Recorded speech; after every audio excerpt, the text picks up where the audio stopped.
सफलता के रास्ते में बड़ी बाधाएं।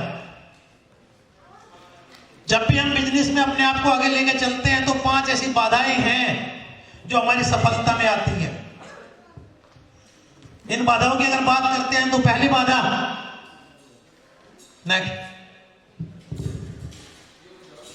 कंप्लेन। सबसे खतरनाक बाधा। मैंने शुरू में बोला था बिजनेस किसका है? हमारा बिजनेस है, सपने हमारे हैं, जीतना भी हमें ही है। कंप्लेन करने वाला कभी भी सफल नहीं हो सकता। ध्यान दीजिएगा, जो शिकायत करते हैं वो शिकायतों में ही दबके रह जाते हैं। इस बिजनेस में कंप्लेन शब्द को अपने डिक्शनरी से निकाल के अलग कर दीजिए। कोई डायरेक्ट सेलर को कंप्लेन होती है, किसी को अपनी आईडी से कंप्लेन होती है, मेरी आईडी जहां लगी है बड़ी गलत लग गई है। अरे फिर तो हमने जहां जन्म लिया वो घर भी गलत हो गया है ना? अलग अलग तरह से समस्याएं आती हैं। मेरा अपलाइन मेरा साथ नहीं दे रहा है, मेरा अपलाइन मेरा साथ नहीं दे रहा है, मैं तो अपलाइन को छोड़ के दूसरे अपलाइन को बना लेता हूं। आते हैं ना शिकायतें, मुझे सीट नहीं मिली है, मेरे अपलाइन ने तो मुझे पूछा ही नहीं है, मुझे चेयर ही नहीं दी। बहुत सारे लोग इस इंडस्ट्री में सिर्फ शिकायतें ही करते रह जाते हैं, सफलता नहीं ले पाते। अगर इस इंडस्ट्री में सफल होना है, शिकायत करना बंद कर दीजिए। शिकायत करना बंद कर दीजिए, क्योंकि जो शिकायत करता है लोग उससे दूरियां बना लेते हैं। आप सोचिए, जो हमेशा शिकायत ही करता रहता हो, इधर की उधर की करता रहता हो, नहीं सर वो बहुत अच्छा है, वो बुरा है, वो अच्छा है, वो कल आपकी करेगा या नहीं करेगा? करेगा या नहीं करेगा? क्या उसके साथ बिजनेस करने में मजा आएगा? जो इंसान शिकायत करता हो, जो इंसान एक स्थान से दूसरे स्थान पे जाना चाहता हो, एक ही परिवार में एक आईडी से दूसरी आईडी पे जाना चाहता हो, लात मार के बाहर कर दो उसको। आज मैं आपको बोल रहा हूं, लात मार के बाहर कर दो ऐसे इंसान को जो आइडिया बदलने के चक्कर में इधर से इधर, इधर से इधर रहता हो। शिकायत कोई भी हो, अपलाइन की अगर कोई शिकायत कर रहा है डाउनलाइन से, आज तुम अपलाइन के डाउनलाइन से कर रहे हो, कल तुम्हारा डाउनलाइन तुम्हारे डाउनलाइन से करेगा।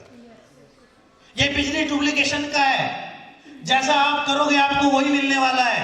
मैंने शुरू में बोला था, अगर आपको जो चाहिए वो करना शुरू कर दो, जो मुझे चाहिए वो करना शुरू कर दो, आपको कभी शिकायत नहीं मिलेगी और ना कभी आप शिकायत करेंगे। आज के बाद अपनी डिक्शनरी से ये शब्द हटा देना, कंप्लेन। ना अपलाइन की कंप्लेन, ना डाउनलाइन की कंप्लेन, ना क्रॉस लाइन की कंप्लेन, सिर्फ एक ही एम रखना, अपनी सफलता का है। Are you ready? क्या आज के बाद हम कंप्लेन करेंगे? शिकायत करेंगे? करेंगे क्या?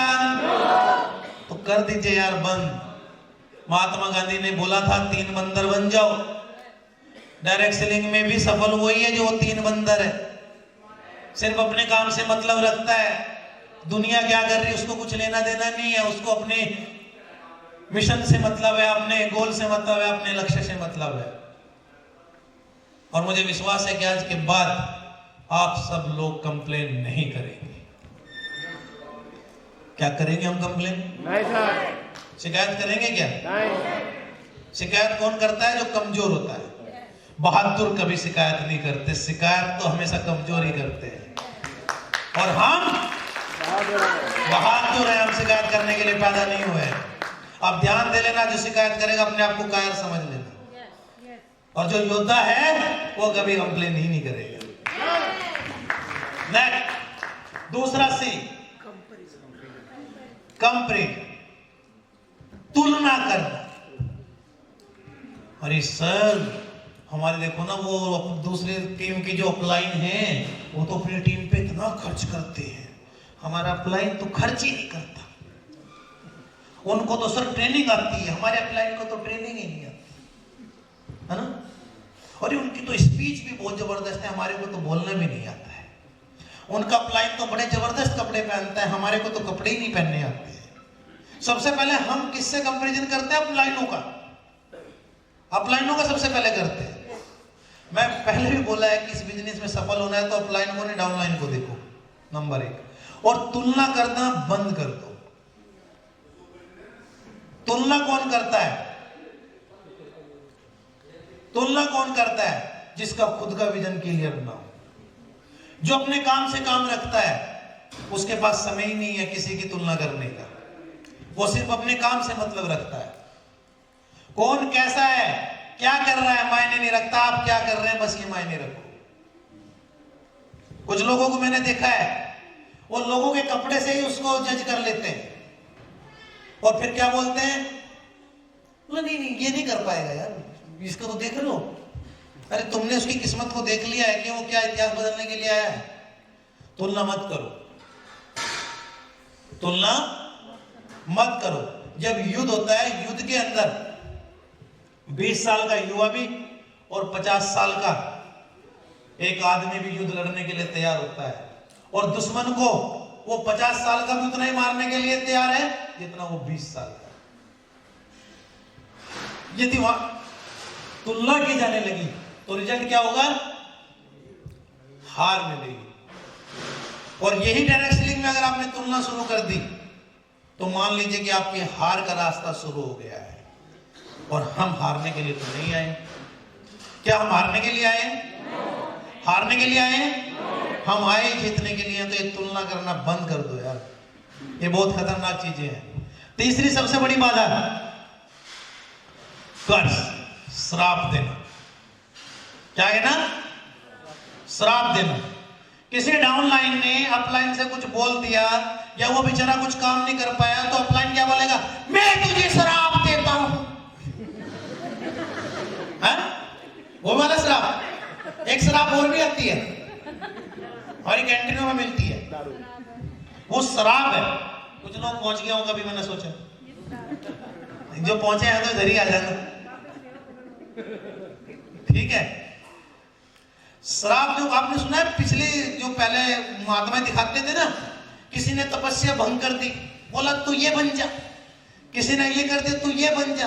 तुम्हारी डायरेक्ट सेलिंग में भी कुछ लोग हैं नहीं अपलाइन के मान रहे तो उसे श्राप देते, मैं तुझे श्राप दे दूंगा, तू कहीं का नहीं रहेगा, मैं तुझे छोड़ दूंगा नहीं, तेरी जिंदगी बर्बाद कर दूंगा मैं। जैसे उन्होंने उसकी जिंदगी बनाई है ना, वही भगवान बन गए। करते हैं ना कुछ,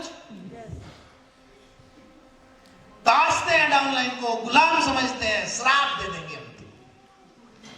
सिखाओ भाई उसको, तुम्हारे साथ भविष्य लगाने आया है, ठीक है। तुमने किसी का पता नहीं है कि किसके अंदर कितनी पावर है। हो सकता है कि डाउनलाइन कल तुमसे आगे आगे बैठ जाए, क्योंकि इस इंडस्ट्री में कोई भी कुछ भी कर सकता है, बस दम होना चाहिए। लोगों को श्राप देना बंद करो, अपने ऊपर फोकस करो। नेक्स्ट, क्राई, रोना, चिल्लाना फालतू का, मेरा तो चेक ही नहीं बना, मेरे तो अपलाइन ने मुझे सपोर्ट ही नहीं कर रहा है ना। अरे जी ऐसा ही है ना, मेरे तो अपलाइन ग्राउंड पे नहीं आता है। बोला सर टारगेट नहीं हुआ आपका दमन का? सर मुझे तो मेरे तो बोनस वाली टीम ने काम ही नहीं किया, मेरे तो इंसेंटिव वाली टीम ने काम ही नहीं किया। अरे टीम किसकी? मेरी है सर।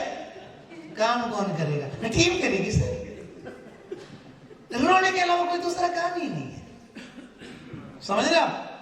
अच्छा मुझे एक चीज बताओ, बच्चा बहुत रो रहा है, रोए जा रहा है, उसे कोई खिलाना पसंद करेगा क्या? और बच्चा बड़ा खुश है, हंस रहा है, सबको हंसा रहा है, सब गोद में उठाएंगे ना। तो यही कहानी हमारे साथ है, जितना आप रोओगे लोग दूरियां बनाएंगे, ऐसे उछल उछल के दूरियां बनाएंगे आप लोगों से, ठीक है। और जितना खुश रहोगे लोग आके उछल उछल के गले लगाएंगे। अब डिपेंड आप पे करना है, रोना है, नहीं मेरा बोनस, नहीं मेरी आईडी, मेरा अपलाइन गलत है, मुझे कहीं और शिफ्ट कर दो। कल बोलोगे मेरे माँ बाप गलत है, मेरा तो माँ बाप का नाम बदल है। मेरी बात को समझना है, ये बहुत लॉजिक वाली बात है यार, बहुत लॉजिक वाली बात है। रोने वाले के साथ कोई भविष्य नहीं लगाता है, दूरियां बनाते हैं लोग। जो थोड़ी थोड़ी बातों पे रोने लगेगा, मेरे साथ तो ये हो गया। अरे मर गया क्या यार, साला पूरा हट्टा गट्टा खड़ा है। मेरी टीम टूट गई, तुम्हारे बना लो यार, पहले नहीं बनाई थी क्या? जिसमें दम है वो बना सकता है नहीं? रोएगा कौन जिसमें दम नहीं है? और भारत में हर कोई कुर्ता लेके पैदा हुआ है, वो टीम बनानी जानता है। तो हम रोएंगे क्या? या हमारी टीम रोएगी? क्योंकि जो रोएगा, याद रखना, वो कभी सफल नहीं हो पाएगा। रोने वाला कभी जीत नहीं सकता, और रोने वाले के साथ कोई खड़ा हो नहीं सकता। अब आप देख लीजिए कि आप कहां जाना चाहते हैं, तो आज से रोना, आज से रोना। हम जहां खड़े हैं वहां के बादशाह हैं। जहां से हम, कोई अमिताभ बच्चन का बड़ा अच्छा डायलॉग है, साला कभी कभी याद आ जाता है। बोला मैं जहां खड़ा होता हूं लाइन वहीं से शुरू होती है। अरे अपनी लाइन भी वहीं से शुरू करिए जहां आप खड़े हो गए हैं। जहां आपकी आईडी लग गई है उसके बाद ही आपका परचम लहरा दीजिए। रोना नहीं है, रोना नहीं है। नेक्स्ट, ये बड़ा खतरनाक है, ये सी बड़ा खतरनाक है, क्रिटिसाइज करना। मैंने तो ये करा है, तू करके दिखा, तू डायमंड बन के दिखा, तब तुझे मानू। परविंदर जी, तू मनाली करके दिखा, तब तुझे मानू। तेरे बस की कुछ नहीं है, तू कुछ नहीं कर सकता। अजय जी, तू तो कुछ कर ही नहीं सकता, है ही नहीं। मतलब क्रिटिसाइज करना। वैसे ही साला मोटिवेशन कम हो रखा है, और डिमोटिवेशन दे देते हैं हमारी टीम में। ये जीवन मिला एक बार, हौसला बढ़ा के जाओ। समझ रहे हो? जीवन मिला एक बार, हौसला बढ़ा के जाओ। यूं रोने से, चिल्लाने से, क्रिटिसाइज करने से अपने वंश का इतिहास बदनाम करके मत जाओ।